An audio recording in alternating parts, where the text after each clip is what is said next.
welcome to my presentation on the effects of moderate malnutrition during pregnancy on neonatal immunity to malaria. My name is Robert Sifa Onjipa.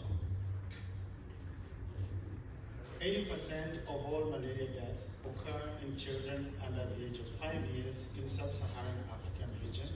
Coincidentally, these regions also account for highest cases in wasting in children under the age of 5 years, indicating a relationship between malaria and malnutrition.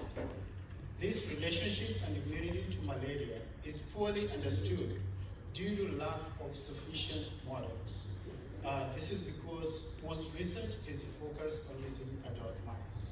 We therefore wanted to set up a young rodent model to investigate the effects of malnourishment on the response of immune cells and their role in protection against malaria. And to do this, I simulated my favorite tale. How many of you are familiar with the show Tom and Jerry? My favorite episode is called Mouse Cleaning, where Tomcat's role is to get rid of Jerry from the house. So I simulated Tom to represent the immune cells against malaria parasites such as T and B lymphocytes, while Jerry represents the explosive malaria parasites. In all the years I've watched this show, Tom has never defeated Jerry. In a similar way, malaria has been endemic in these regions for centuries with no effective preventive tool developed today. I hypothesized that part of the reason for this might be because Tom was born malnourished.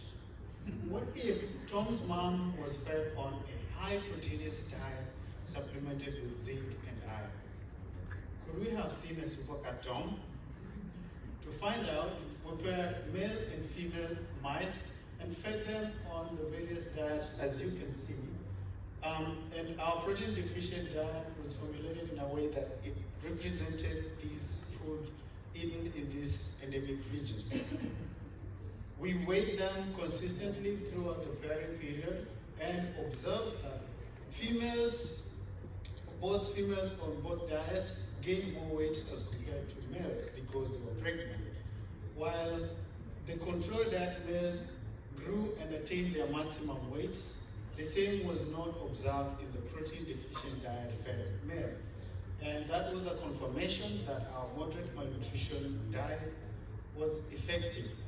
So we stopped weighing on day 17, after which we started seeing birth of pups. We left some of these pups to grow because we wanted to compare the various weights.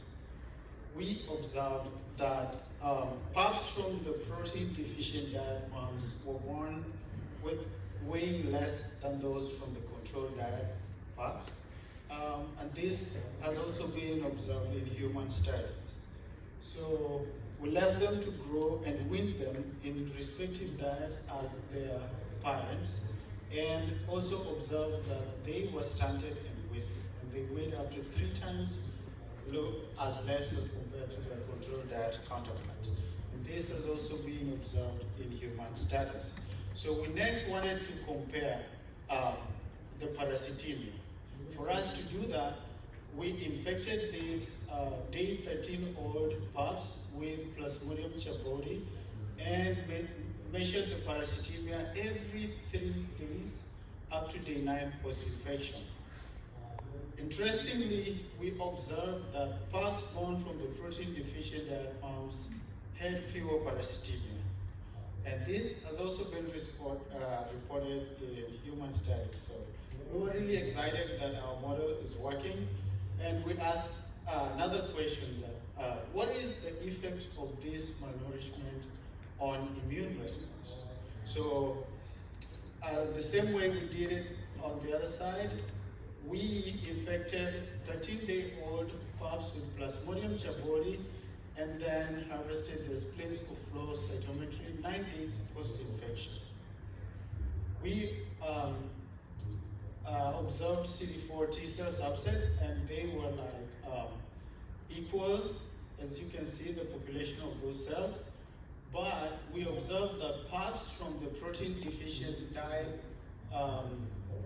moms showed reduced number of effector CD4 T cells.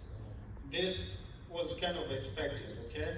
So we also observed a similar scenario in cells gated for double positive CD4 T cells and T-bed. And we saw reduced number of those cells in protein deficient pups. Unexpectedly, the story wasn't the same with B cells. And as you can see, we showed that in germinal center B cells, we had more activity on the protein deficient pups. At this time, you should know that our pups were day 13 and they were breastfeeding, so milk is also protective. And we wanted to come up with another model that would help us to explore immune response in a chronic malaria infection model, because some of those regions that I showed in the map are endemic, and they're in these malaria endemic regions are known to have chronic malaria infection. So to do that, we harvested 13-day-old pup spleen cells from both the control and protein deficient diet pups, and then adoptively transferred them into RAG1 knockout mice, and then infected them with Plasmodium chaboni 24 hours after the transfer. After which we maintained them and observed the parasitemia for 60 days to show that continued infection, as in these endemic regions. Then we get it for lymphocytes. We observe, as expected, that moderate malnutrition reduces the number of central memory T cells. So despite transferring equal amount of CD4 T cells in both groups, we were able to see reduced CD4 central memory T cells. And in a similar way, we showed in the B cell subset that there was a reduced number of T follicular helper cells. And these are important in developing memory-specific B cells. So it has been reported that people living in these malaria endemic regions have poor immunity to malaria, and it takes up to several infections for them, to develop immunity. So we were really excited that our model, which we developed in our lab, was showing similar results as observed in human studies.